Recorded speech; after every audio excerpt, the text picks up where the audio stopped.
Okay, well, good morning, everybody, and thank you for participating in today's OA Alliance webinar, which we will build upon our Monitoring 101 presentation last year. And we'll really dive in today and focus on tools and methodologies, global networks and collaborations, better understanding of coastal interactions, and building a regional inventory to better inform management decision-making. My name is Jessie Turner, and I'm the project manager for the OA Alliance, and we'll be monitoring today's webinar. So a couple things to note before we get started. Go ahead and mute your lines if you are not a presenter today. We'll limit feedback, hopefully, and anything that will go sideways there. And I'll just quickly run through the list of participants that we'll have on the line today, starting with governments. So representatives from the following governments will be participating today on behalf of the states of California, Oregon, Washington, New York, the provinces in British Columbia and Quebec in Canada, governments of New Zealand, Netherlands, Canada, Cook Islands, City of Auckland, Nisqually Tribe, the Makah Tribe, Quinault Tribe, and the Northwest Indian Fisheries Commission. We'll also have representatives from the following affiliates, including the Nature Conservancy, Monterey Bay Aquarium, the Blue Pledge, located in Fiji, Pew's Lenfest Ocean Program, University of Otago, University of West Indies at Manoa, University of South Pacific in Fiji, University of Washington Ocean Acidification Center, University of Maine, Olympic Coast National Marine Sanctuaries, and participants from IOC UNESCO. So thank you so much, everybody, for joining. We'll go ahead and record this webinar for those that were not able to join. Many governments, it's hard to coordinate our time zone, so we'll go ahead and record to make sure this reaches our membership who's interested.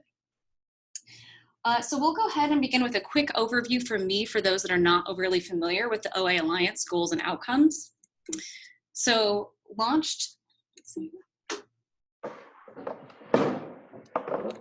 in 2016 by the 4 West Coast jurisdictions of Washington, California, Oregon, and the province of British Columbia in Canada, the OA Alliance now brings together a diversity of governments and non-government actors across the globe to highlight ocean acidification as an immediate threat to coastal economies and ecosystems.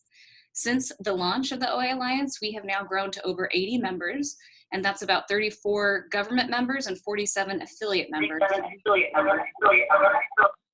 We are still growing. As the diversity of attendance on this call demonstrates, we have a strong mix of national, state, city, municipal, and sovereign, tribal, indigenous, and First Nation governments, along with many dedicated affiliate partners like NGOs, industry leaders, and local academia. The OA Alliance calls for the creation of OA action plans by member governments and interested affiliate members that will advance scientific understanding, reduce causes of acidification, protect the environment and coastal communities from impacts of a changing ocean, expand public awareness, and sustain international support for addressing this global problem.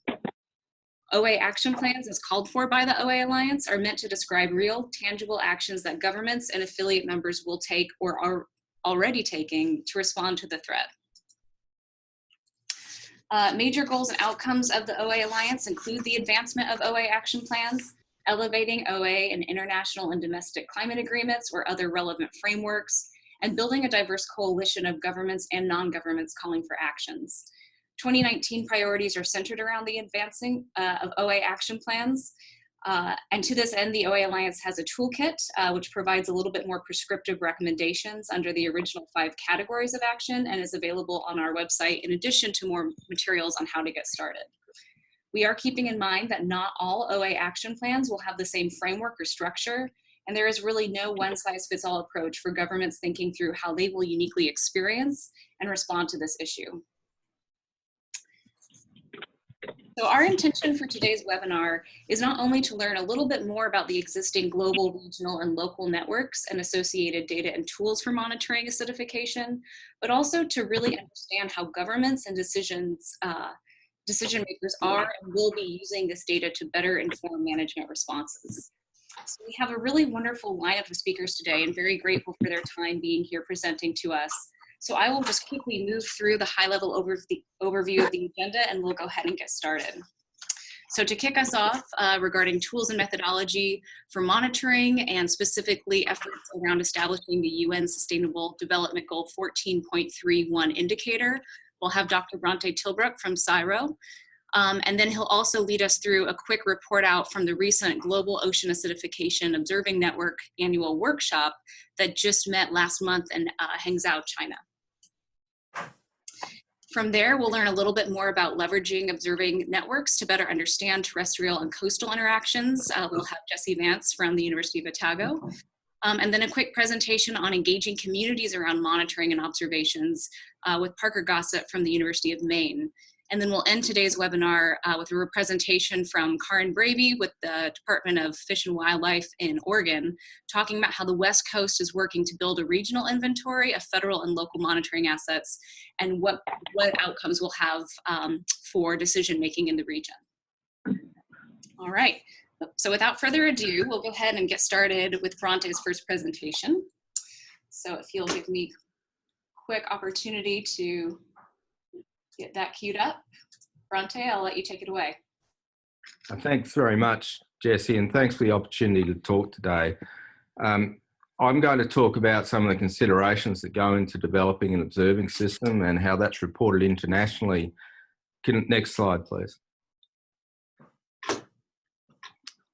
Oh no. Oh. Okay, we're getting there.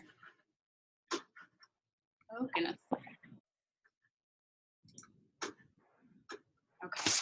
So this slide that is going to come up is talking about how that observing system data is utilised, and it feeds into a number of a value chain.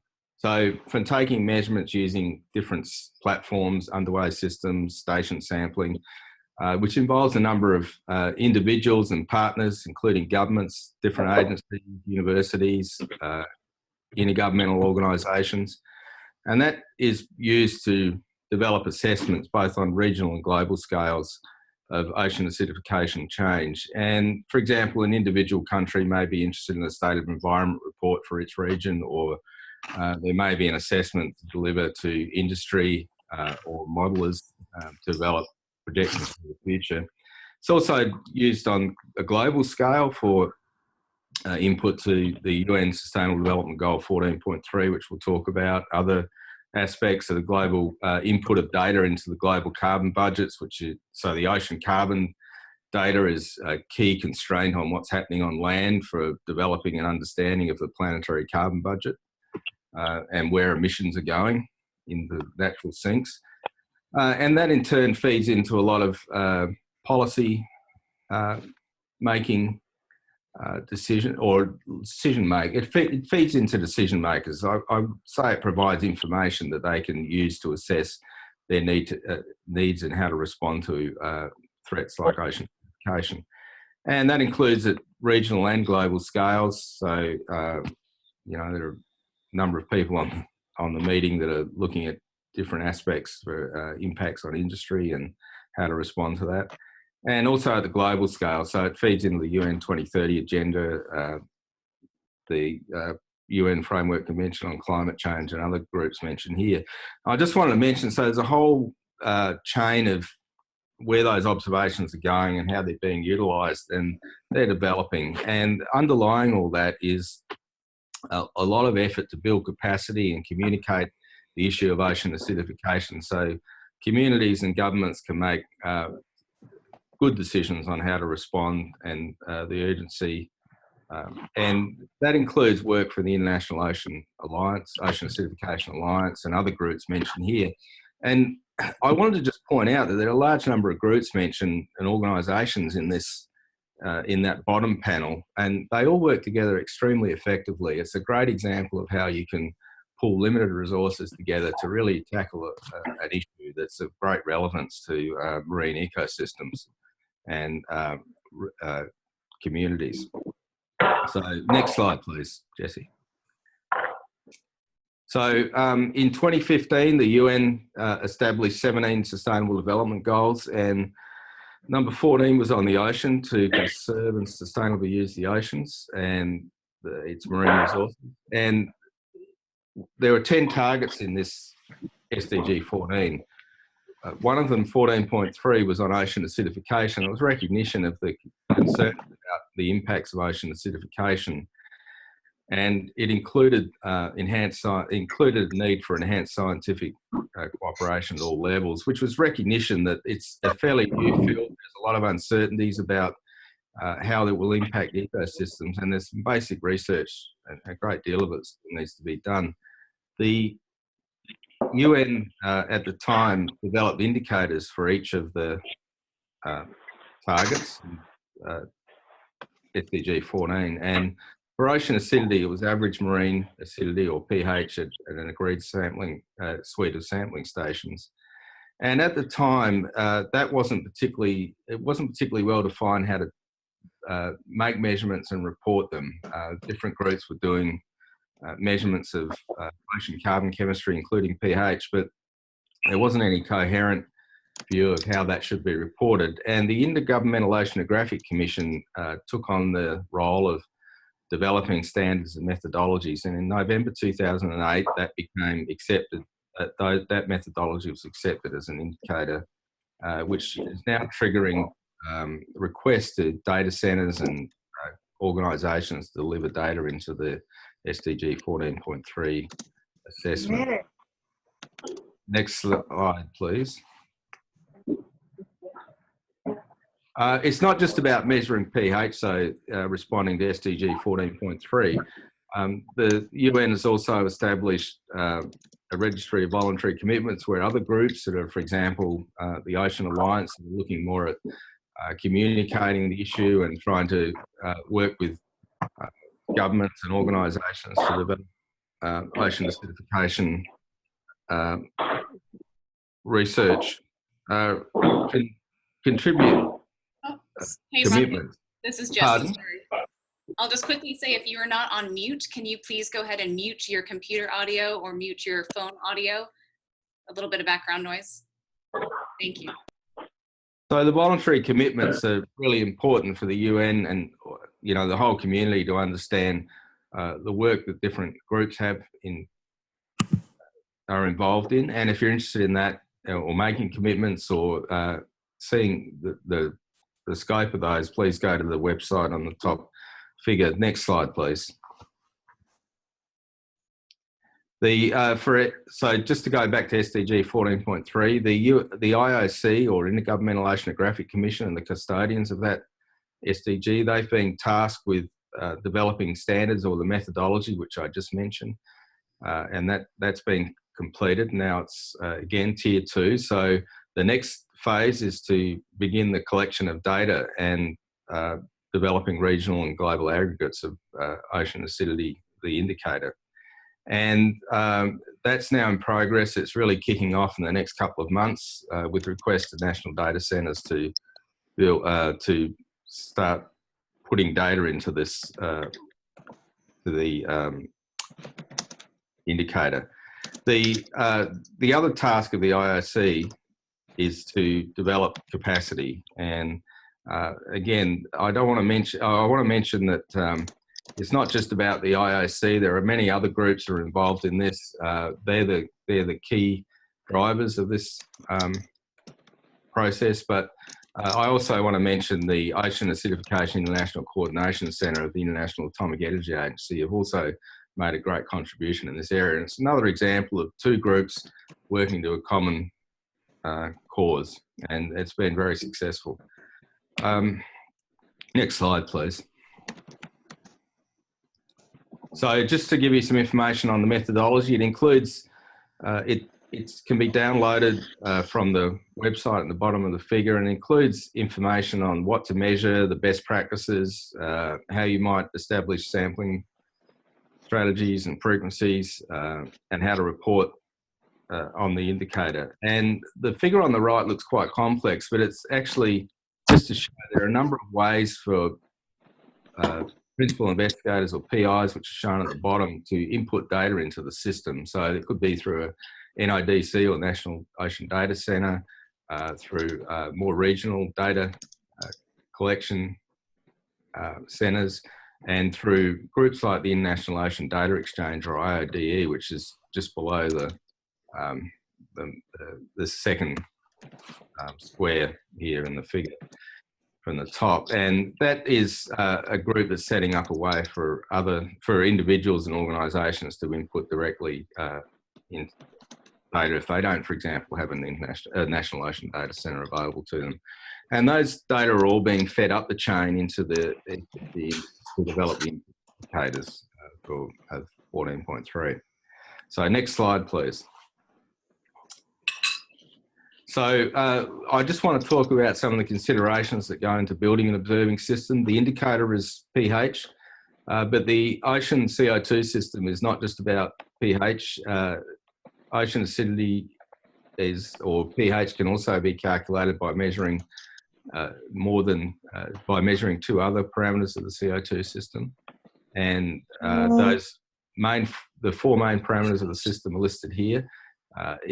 The point here is that while pH is valuable as a measurement, having another measurement is actually, or two of these four measurements is really valuable because we can calculate the others. And it also allows us to calculate a parameter called aragonite saturation state, which is many would be familiar with, and it's linked to changes in saturation state are linked to the changes in the growth of many key species in ecosystems, including corals and oysters. Next slide, please. The other, and just to reinforce that, how organisms respond to environmental change is really quite complex. So while pH is the indicator, it's more than a single parameter problem. Next, can you just click, yeah. OA responses by ecosystems can be driven by more than just pH. It could be changes in partial pressure of carbon dioxide, changes in aragonite saturation state. So having more than just a pH measurement, but having at least two or maybe all those four parameters is really quite valuable. There's a lot of other considerations in developing a monitoring system too, and that includes local considerations. For example, there's changes in circulation or upwelling. Are they going to impact how you design the frequency of that? And it's also important to recognise that there's no single tipping point for ecosystems. So a temperate ecosystem may have a very different tipping point than, say, a tropical coral reef system. So understanding ecosystem response requires CO2 measurements at a range of scales, both in space and time. Next, please. Another consideration in designing an observing system is the data quality objectives. So there are two general data qualities, including, first of all, climate quality, which is the best data that can be collected. And that's very important for looking at long-term trends in ocean acidification over decadal scales. And the other is weather quality, which is to look at short-term spatial changes. And that's really significant in many areas, particularly coastal regions, to look at ecosystem response. For example, how an upwelling event might impact carbonate chemistry and pH change. Next slide, please.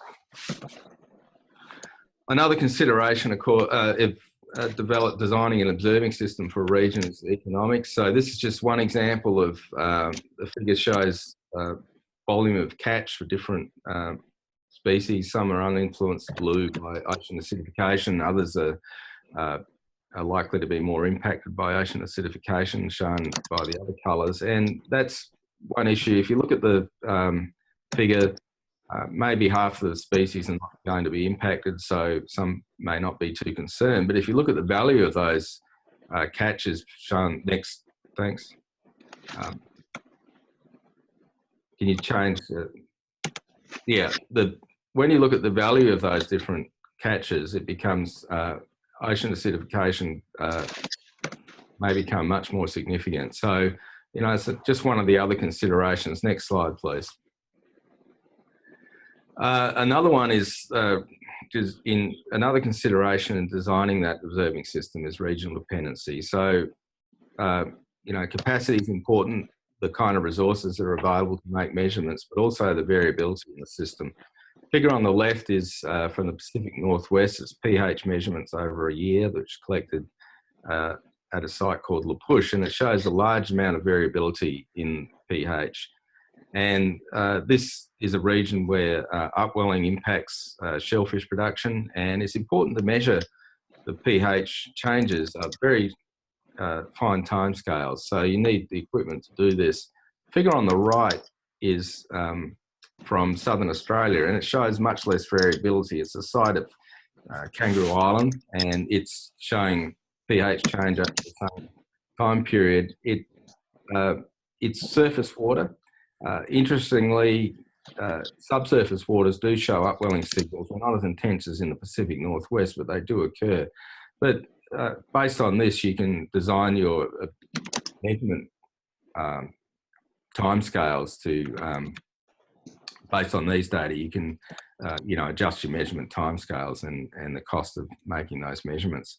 But so that in Kangaroo Island, for example, you may not need to sample that frequently to characterise the seasonal variability. Next slide, please. But there is a sting in the tail here, because this figure shows the same data in the box plots for aragonite saturation state.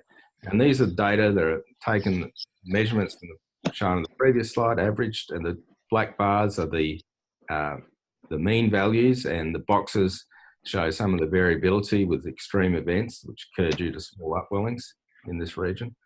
And it shows on the average there's not a great deal of variability. It's one of the dangers of just using a mean value at a selected site. It depends on the time scale, and you can miss a lot of the extreme changes.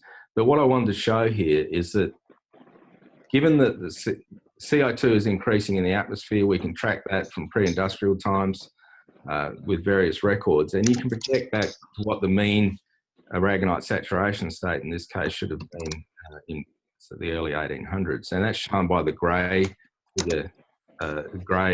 hatched area in the plot. And the important message here is that under a high CO2 emission scenario, saturation states of less than 2 are going to start to appear in the next 30 years around Kangaroo Island. And the important bit is that the larval development in shellfish is impacted in some evidence impacted at saturation states below about 2. And this is an important shellfish growing region. So the industry in this region is going to have to respond to these changes in the future. They have a little bit more time than in some other areas, but it's still an important consideration. Next slide, please. And I just wanted to mention really briefly about some of the tools that are used for observing.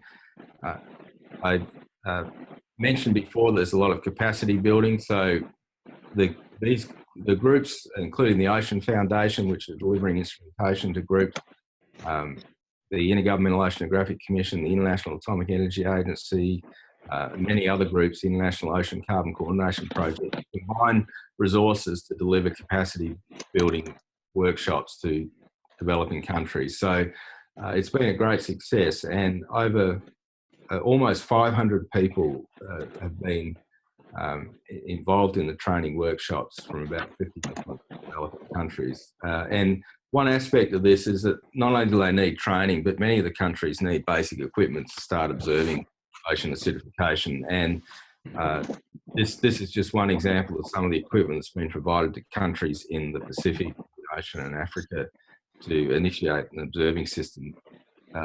It's been particularly successful. We hope to see it continue. Next slide, please. And then, so that go on in a box equipment that I mentioned in the previous slide is basic equipment to start observing, and there's a whole spectrum of observing systems, and this is just one example of the other end, which is a system that's been established around the Pacific Northwest and includes real-time observations in shellfish hatcheries and growing sites, and linked to observations of moorings in the coastal site and offshore, and that feeds into regional modelling, which can alert industry and in the region about changes in ocean acidification, so that can affect their production and allow them to respond. So there's a whole spectrum of observing, and they're all needed in the development of the understanding of the threat of ocean acidification. Next, please. Hey, Bronte, this is Jessie, and I'll just say for this and getting into the go-on presentation, we'll have about 5 to 6 minutes. So I'll just give you the heads up. We'll get the high points from the go-on. Okay, yeah. Okay, so I think we're ready to go to the next one. If you're interested in some of the other issues about designing a observing system, go to the go-on website, and there's just some examples here.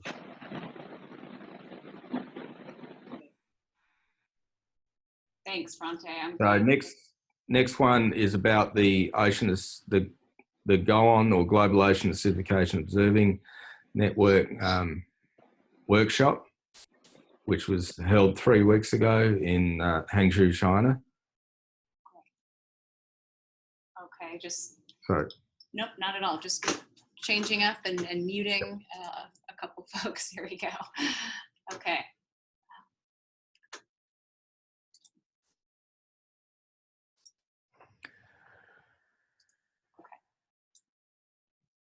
So first of all, just to introduce you to go-on, it's an organisation that's a volunteer organisation that's supported through the, it has a secretariat supported through the Intergovernmental Oceanographic Commission, NOAA, and the International Atomic Energy Agency, and it's a network to detect ocean acidification ecosystem responses. It has a number of roles. It's involved in the capacity building. It's just some examples shown here, communication and mentoring and input to the IOC SDG process. So if you're interested, please go to the website. Next, please.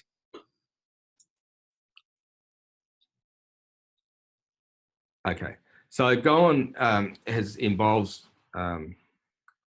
now over 600 members from 94 countries. It's fast-growing network. Its design and emphasis has been driven by a number of workshops. The first one was in Seattle in 2012, where the initial requirements for the network were set up, and it was that's where it began. And then the following year in the United Kingdom, there was more of an emphasis on biological measurements and regional coordination, and that was followed 3 years after that by a meeting in Hobart where capacity building was emphasised and the need for more regional coordination hubs. And then last month in Hangzhou, China, there was the fourth workshop, which involved coastal and regional acidification and emphasis on stresses and multi-stresses and modelling. And that next slide, please. Okay, so this is just to recognise the co-chairs for that meeting, Fei Chai, Minhan Dai from China, and Jan Newton from the University of Washington. And there are a large number of groups shown that were supporting the workshop, and they're shown by the logos in the figure below. Next, please. Next slide, please. Can you hear me, Jessie? Okay. All right. So one back, getting there.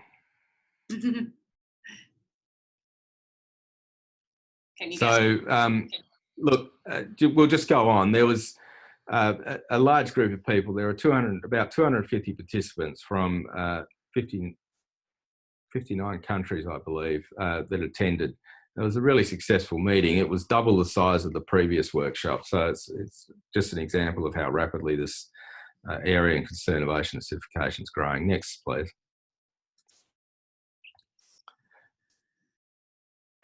And it's really useful because it brings together a number of individuals, not everyone that's involved in the network, but it allows us to understand what they're doing in terms of ocean acidification. This is just one example of some of the countries that were involved about a third of them. And just for example, Fiji, through the capacity building efforts that I mentioned before, they've started ocean acidification observing for both carbonate chemistry and biological impacts. And there are a number of other countries that have done that too. So the capacity building efforts have been, and delivery of equipment have been really beneficial. Other countries have much more elaborate, further along in observing and understanding biological impacts, and just including China here has a very sophisticated system set up.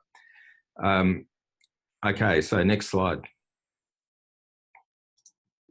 I'll just mention that that doesn't include every person involved in the, each country. So it was just a snapshot of those participants at the workshop. The workshop itself was set up around a number of keynote speakers and followed by 4 main sessions, which are listed here, and that included a discussion. And so the 4 sessions were one on multi-stressors, second session on impacts on organisms and ecosystems, the third was on modelling ocean acidification and responses, and the 4th one was on shaping go on to better meet the needs of global and local decision makers. Unfortunately, I was not at that session. I was involved in session 1 on multi-stressors, and the person that was going to give this talk isn't here, but I'll just give some very quick background on some of the key measures that came out of the discussion sessions. And the report for this workshop, including this session, is still being written and hopefully will be out at the end of the month. And so some of the key discussion points that came up was firstly stakeholder engagement, the need to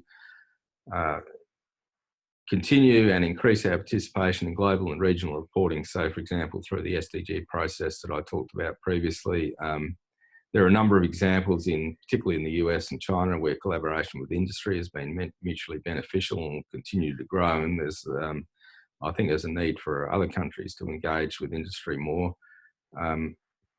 There's also consideration that we need to really drag in the social aspects of ocean acidification, so for a more integrative approach, so we can get information out of communities about how they may be impacted by ocean acidification.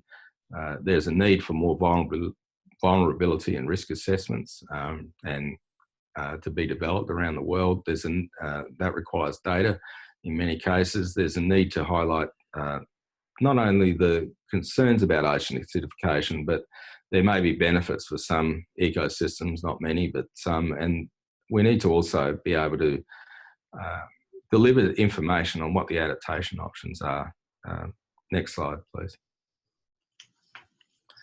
And it's also a recognition that the needs vary regionally. So we need to continue to support human and technical capability through development, delivery of instrumentation to some regions where it's not accessible at present.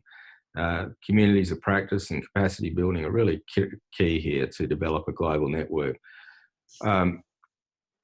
We need to also increase communication on the OA issue through provision of local data and information, enhancing coordination with other networks.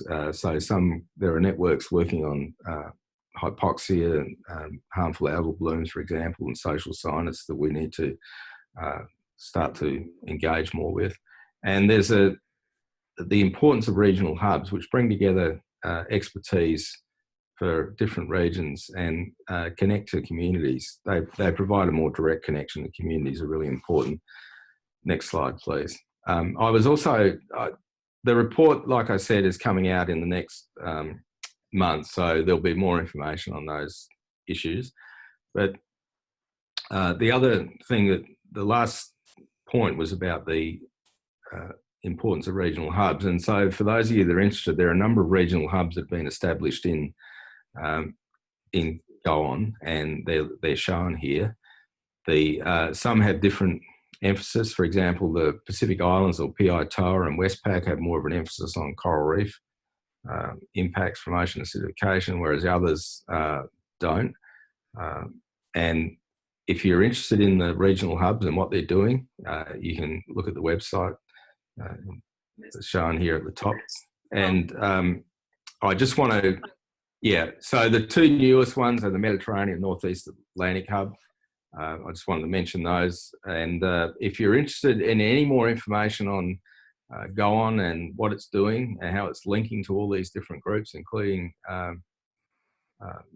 you know, the OA Alliance capacity building, please go to the website. Last slide. Thank you. Thank you so much, Bronte. That's great. We asked you to do 2 big presentations today, so thank you so much for doing that for us. And I think sometimes, like I said, we'll share this recording. Sometimes folks ask for slides, so I'll reach out to get your permission if that's appropriate. Yeah. But big thank you for that. And we as an OA Alliance will go ahead and circulate when it's appropriate the report out, or direct people to the report out from the Go On meeting, or more context around the implementation strategies for the next couple of years. So we'll be sure to track that for folks. Lovely. Well, thank you so much. And with that, I think we'll go ahead and turn over the reins to Jesse Vance from University of Otago. We'll have about 12 minutes for this presentation. And really appreciate Jesse joining us today. The idea behind this presentation is to, as Bronte was sort of a nice cue up, is to get a little bit more nuance, I would think, about the way that we're talking about different multi-stressors, and particularly around terrestrial and coastal interactions when we're thinking and talking about ocean acidification impacts. So I'll go ahead and turn it over to Jesse to give us his presentation on exactly that topic. All right, Jess, can you hear us? Yes, thank you. Thanks, I'm happy to be here today. Thanks for inviting me. And I'll just give a brief background. Thanks for the introduction. But I got my chemical oceanography degree at Oregon State, where I worked with Burke Hales and Whiskey Creek Shellfish Hatchery. For the last 6 years, I was working as a staff scientist on the National Ecological Observatory Network based out of Boulder, Colorado, where I worked in freshwater systems, developing methods for large network science and terrestrial aquatic linkages. And as Jesse said, now I'm here at the University of Otago working on a PhD in chemical oceanography. And so today, I want to talk more about why we need to think about these land-to-ocean linkages and how we can leverage existing large-scale terrestrial observatories to fill gaps in our ability to understand and forecast the drivers of coastal carbonate chemistry. Next slide, please.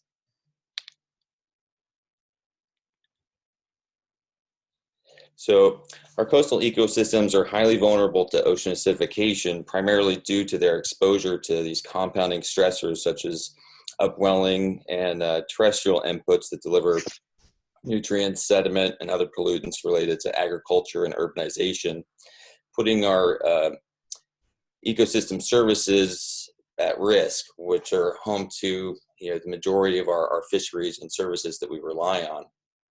Next slide.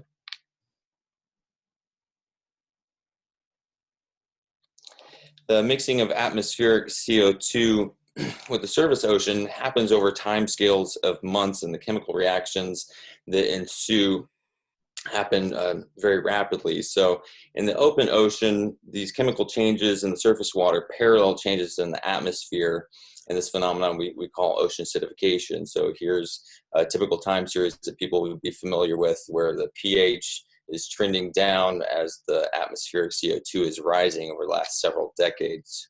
Next slide, please. However, in coastal ecosystems, the pH is determined by much more than ocean acidification. Coastal pH is primarily driven by terrestrial inputs in a number of ecosystem processes. Firstly, the freshwater input is lowering alkalinity and the buffering capacity to acidification. And rivers are also delivering nutrients that can fuel primary productivity in coastal waters, which is typically a good thing, but then obviously too much nutrients can lead to eutrophication and further acidification as phytoplankton die and their material is broken down. Furthermore, like the organic material delivered by rivers can also fuel excess respiration, microbial systems. And so it's really the ecosystem metabolism of these terrestrial inputs that's dominating the pH in coastal waters. And then this is compounded by the surrounding ocean conditions with the background of ocean acidification and the general trend down in pH. And then this can be further exacerbated in areas of upwelling where the low pH, high CO2 water is being brought to the surface, further reducing the saturation state of calcium carbonate minerals that can have detrimental effects on ecosystems such as the shellfish that's been seen in the Pacific Northwest. Recently, Carstensen and others assessed a bunch of coastal ecosystems and found that many did not necessarily follow the typical ocean acidification trend. Rather, some of these systems were just as likely to have an upward trend in pH over decades as a declining trend. But the main takeaway that they found was that the magnitude seen in the coastal ocean was much greater than what's seen in the open ocean. And there's much greater variability, as can be seen. Next slide, please.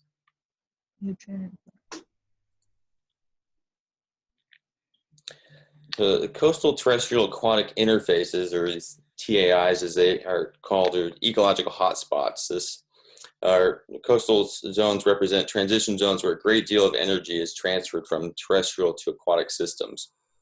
This pie chart shows how, while the coastal margins represent only about 10% of the global ocean, it's where the majority of oceanic carbon burial happens. Furthermore, the graph also illustrates that despite the extremely small proportionate area of inland waters, estuaries, and wetlands, these systems have significant fluxes of carbon compared to the global ocean. The graph on the right is showing the CO2 flux along a terrestrial aquatic interface in the northeast of the US, underscoring the heterogeneity of the upland controls as well as the seasonal nature of the carbon fluxes along these land-ocean gradients. Next slide, please.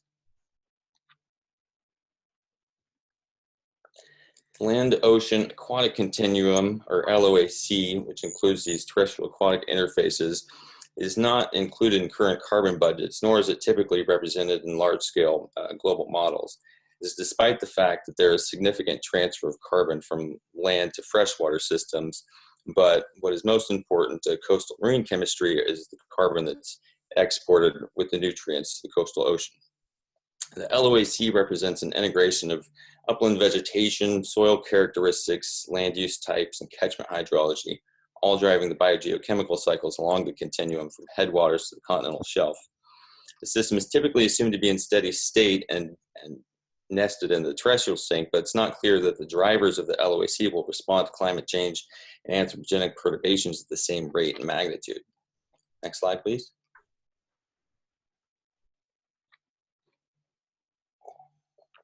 A group of scientists recently reviewed all the existing data on the LOAC studies, and they found that 4 fluxes contribute to the majority of the carbon transport, which are derived from soil, weathering, sewage, and photosynthesis. This graph has a lot of information, but the takeaway here is that the red box is capturing the dynamics along the LOAC, and the current scope of large-scale terrestrial networks is focused on the terrestrial biosphere and inland waters, and there's a need for extending these networks or creating complementary ones in areas, or simply synthesizing existing data in order to extend this coverage to the coastal ocean so that we can characterize the LOAC mechanics across varied ecosystem types. Next slide, please. Here's an example of data I collected when I was at Whiskey Creek Shellfish Hatchery in Oregon.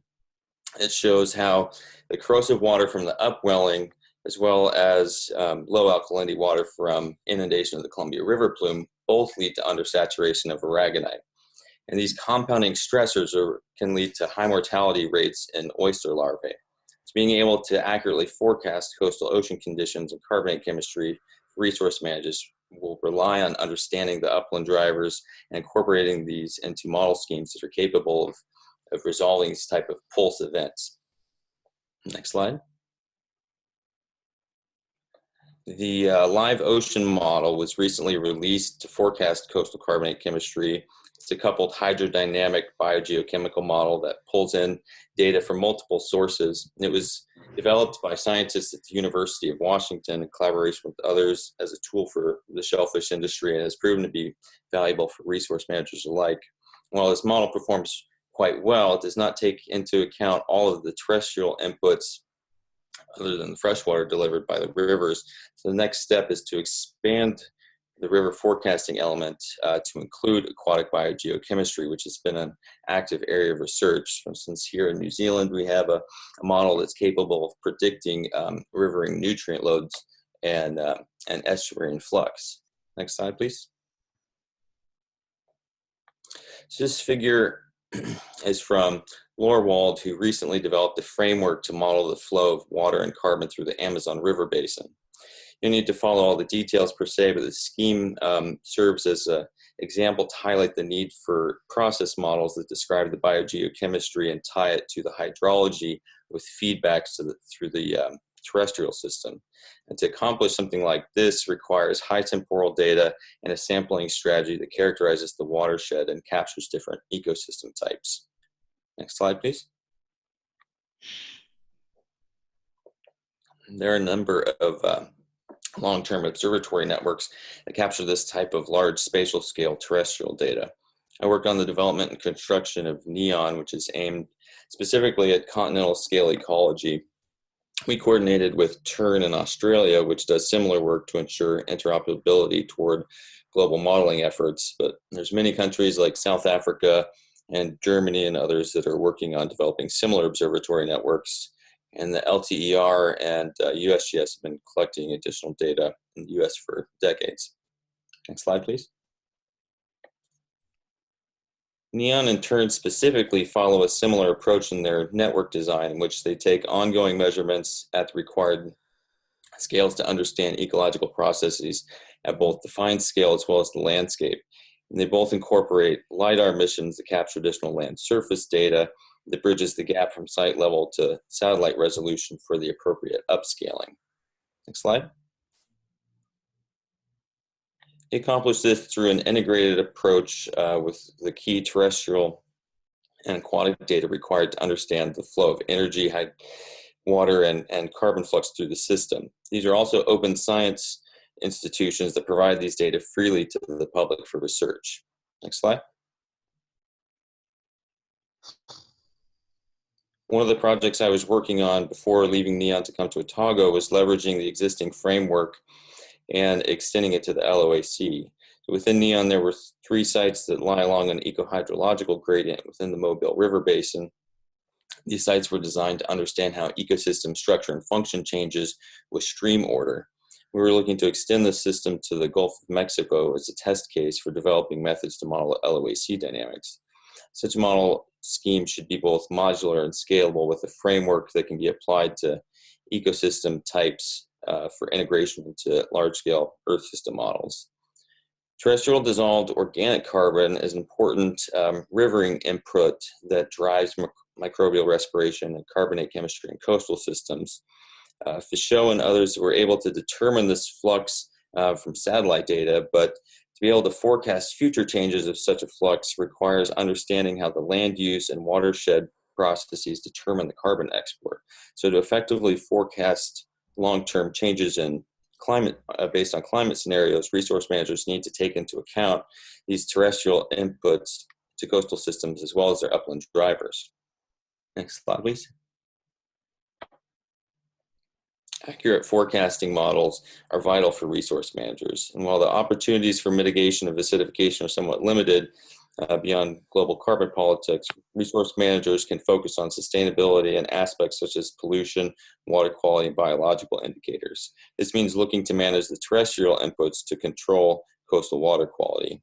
Aquaculture has somewhat more opportunities for active mitigation because they can treat the water and incorporate multi-trophic systems. I think it's on all of us to think outside the box and look for creative mitigation strategies that may include conservation, restoration, even ecosystem engineering where possible and appropriate. Next slide, please. Just to wrap things up, resource managers tackling the challenges of ocean acidification will need forecasting tools, and terrestrial aquatic linkages should be represented in models that forecast and budget carbon. We can use existing monitoring networks where available to fill gaps and develop models without recreating the wheel. Projects like NEON and TERN foster open and collaborative science, which is what is needed to tackle complex and interdisciplinary issues such as ocean acidification. And that's it. Thank you. Great. Thanks so much, Jesse. That's such a cool presentation, and really grateful that you came in and gave that to this morning on your end. So I think, like I said, I'll reach out. This will be recorded, and for those that want slides, I'll ask if that's okay and appropriate. So thank you. And I think I'm going to switch up the agenda ever so slightly. I know that Dr. Karen Bravey from Oregon has a hard stop at the top of the hour.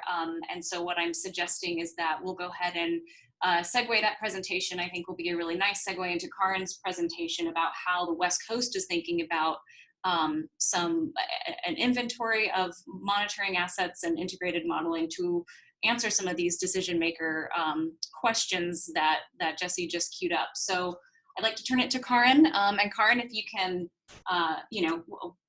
make a 12-minute presentation about 10 minutes or even 9 minutes, that would be appreciated. And then for everyone on the phone, I really encourage you to stay, if you can, about 5 to 6 minutes after to get a cool video about what the University of Maine is launching here in September regarding a shell day to engage local communities on the ground and helping with monitoring and observations of coastal acidification. So please do hang on for that if that's in your bandwidth to do.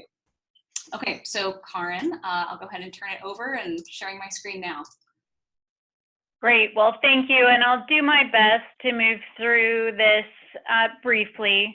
Many of the things in these slides have already been touched on by Bronte and Jesse. And so we'll start just with this kind of opening slide and an apology. This slide was just retitled, and I realize it's not the US West Coast, but rather the North American West Coast Regional OAH monitoring inventory that I'll describe today. And this opening slide just highlights a wild stock of ocean species off of the coast of the North American West Coast, the pteropod or sea butterfly that is one of my mascots, if you will, or inspiration animals for thinking about how these problems are impacting our food web, our marine species, and inspiring us to make some changes. So go to the next slide, Jesse, if you will.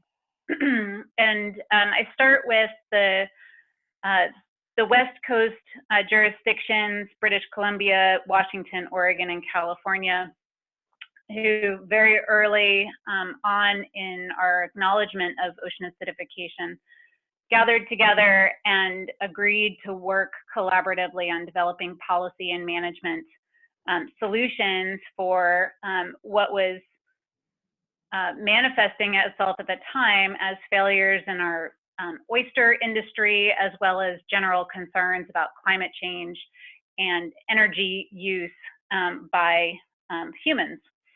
And so these 4 jurisdictions got together and have done a lot of work over the years since it started in 2008. But relative to our issue today, this group of governments gathered to support the West Coast Ocean Acidification and Hypoxia Science Panel. And this science panel has really set the stage for the West Coast in thinking about the problems that we have, as well as gearing that science and that scientific understanding towards management ideas and management solutions. One of the things that the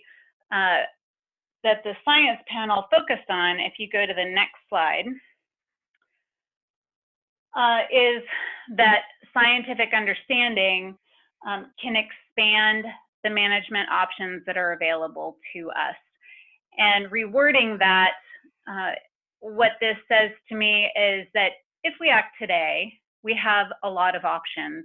If we wait 10 years or 30 years or 40 years to act, our choices are limited if we want to sustain and maintain some of the species and some of the ecosystem services and so on that we enjoy today. And so the science, next, Jesse.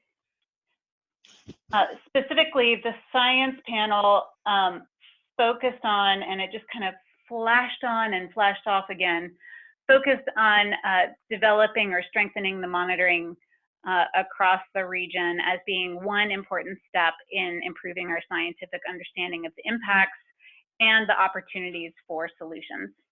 So that led to the West Coast supporting what we call our monitoring inventory joint task force.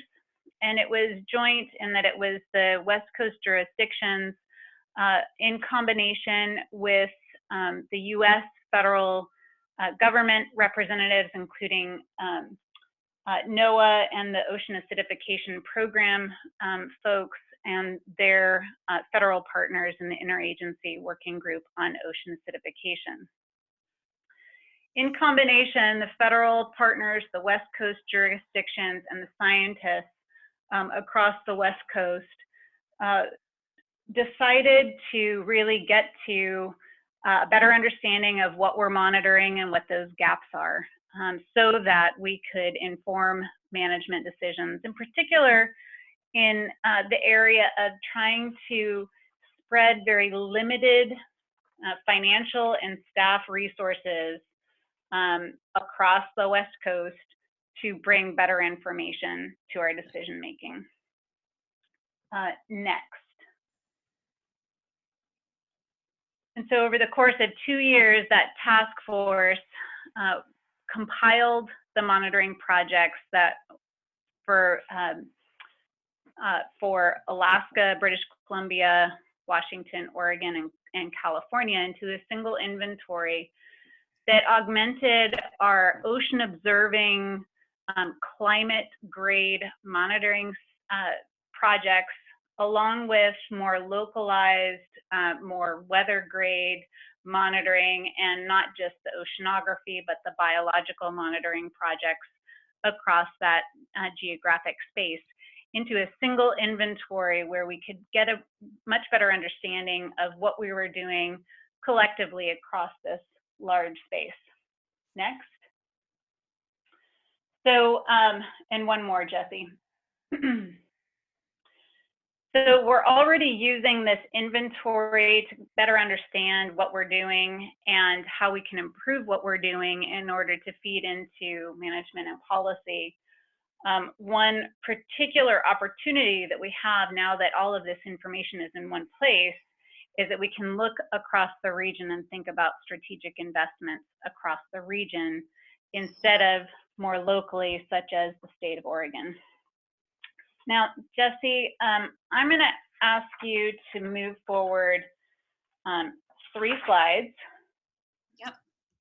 Landing on the Oregon Coordinating Council. One back. Oh, gotcha.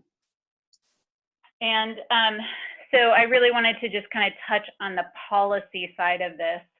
And one of the choices that Oregon has made within the context of this regional monitoring inventory is developing a council that can look at the scientific understanding and monitoring that's happening and make recommendations to the state on what the next steps are to improve our understanding and to make a difference in our adaptation and mitigation of the problems. And so this group has been convened, and this is the group that Oregon has asked to develop our Ocean Acidification Alliance action plan, which we will be completing later this year. Next. And in the course of this council being convened starting in 2018, we've identified some of the monitoring projects that we wanted to address given the regional inventory and given our interests both from industry and economic perspective, but also from an ecosystem perspective on in Oregon. And this slide just shows a few of those monitoring projects that we've identified that we are currently seeking funding for to get in the water in order to improve our network, monitoring network, and our scientific understanding. The point being that I'm trying to lay out a path of going from scientific analysis to an inventory of what we're doing to now a gaps analysis essentially in Oregon and strategic investment based on that entire thought process. So I'm happy to say that we're making progress, but where we really need to go next is looking regionally and thinking big, thinking globally, thinking about the Pacific Basin and how local investments in Oregon can feed into questions like this, where we have observations in very discrete locations and these incredible models that can give us a better understanding for places that we can't get instruments in the water for either logistical or financial reasons.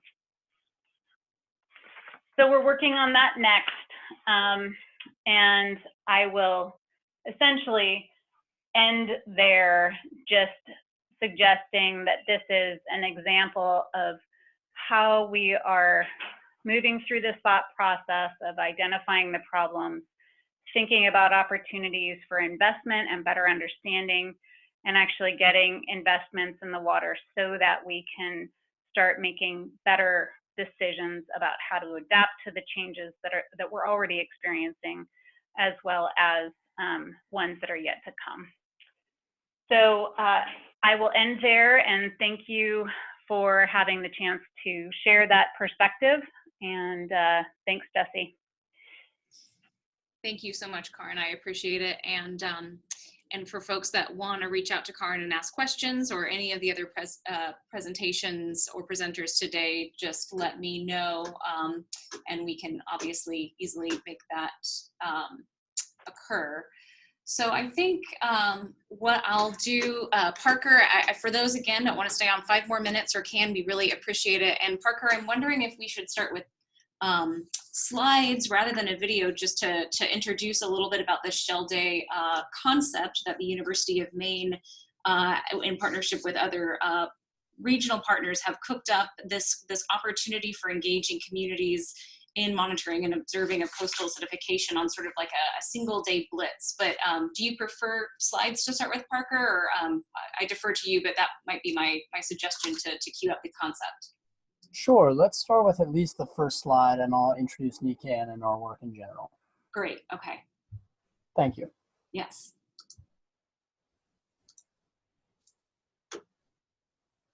Okay.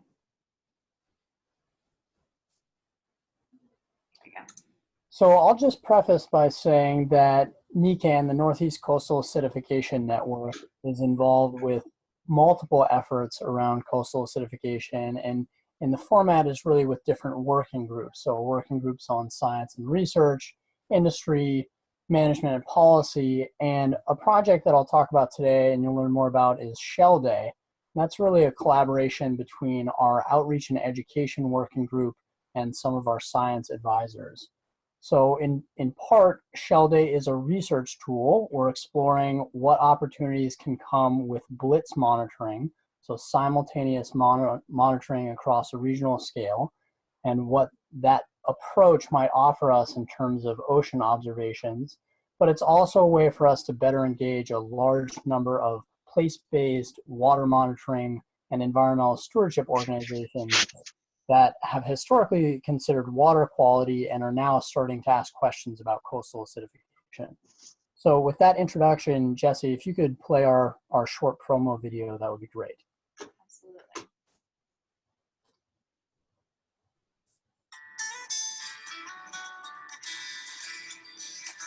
In 2018, a workshop series for coastal acidification highlighted the role of water quality monitoring in understanding regional patterns. When we found out that more than 50 organizations wanted to get more involved, we came up with the idea for Shell Day. The idea is to simultaneously collect water samples from Long Island Sound to Downey's Maine. We're hoping Shell Day gives us a snapshot of coastal water conditions, and that bringing water monitoring groups together for a single day of coordinated monitoring can help the Northeast build a network involved researchers and citizen scientists. This year we're starting small with just one research question. saline and total output through tidal cycle. Community scientists and research laboratories will collect and analyze water samples and interpret results together. Water quality measurements can help you know how certain coastal locations thrive resilient or vulnerable to acidification. Don't yet have all the answers. Shell Day will be an opportunity to look together.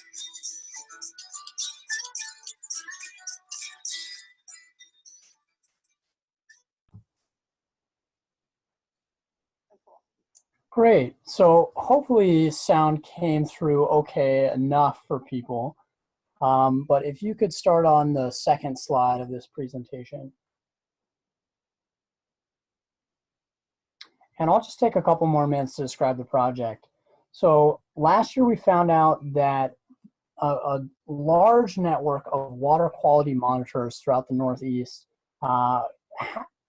could really fill some important knowledge gaps from the coastal acidification research community, and that measurements that these groups were routinely taking from a water quality perspective are or could be relatively informative for coastal acidification conditions. So Jesse, if you could move to that next slide. And click once more, we see that a number of these organizations are measuring some key parameters and that there's a lot of opportunity to either better equip them with some tools or some approaches to get to that aragonite saturation state. And that's a long way away, but essentially Shell Day is a question about building the capacity of this network to engage in coastal acidification monitoring. And if you go to the next slide, we'll see that the geographic coverage of these groups is impressive. And as has been a theme throughout all the presentations, a networked monitoring approach in concept has a lot to offer, especially from a perspective of geographic coverage. So not all these groups are able to measure at a climate scale, but understanding these weather scale measurements at a broad geographic range can be very important and informative. And so if you go to the next slide, the baseline goal of the project is to link water quality monitoring groups with a series of local marine chemists and to build interest in those measurements that can better describe conditions of acidification. So far the universities and laboratories that are on board with the project are the University of Maine, the University of New Hampshire, MIT and Woods Hole Oceanographic Institute, the Universities of Rhode Island and Connecticut, SUNY Stony Brook, as well as EPA Region 1 Lab and the EPA Lab in Narragansett. And a part of this project is really to foster a sense of collaboration between some of these place-based hubs at a small scale. And to help build some relationships among varying groups that have varying access to different types of equipment. So if this type of approach interests you, we'd love for the concept of Shell Day to expand beyond the Northeast and beyond the NECAN region. And you can follow up on conversations with this through the Ocean Acidification Information Exchange. And with that, I think you can switch over to our thank you slide. But Jesse, thanks again for the invitation. And NECAN will be presenting a more full-length webinar on this project a little later on in the spring. So nice to be able to share just kind of an early feature of it. Great. Well, thank you so much, Parker. That's such a cool concept. And I think what we'll do is maybe in our next newsletter for OA Alliance members, we'll go ahead and include some bits of information in the flyer, maybe a link to the video and get the word out or the concept out that way as well. So thanks so much for folks that have stuck around for the end of the webinar. Really appreciate it. As you can see, we never have a problem being rich in content and cool presentations and experts, and really appreciate everyone sticking around for that.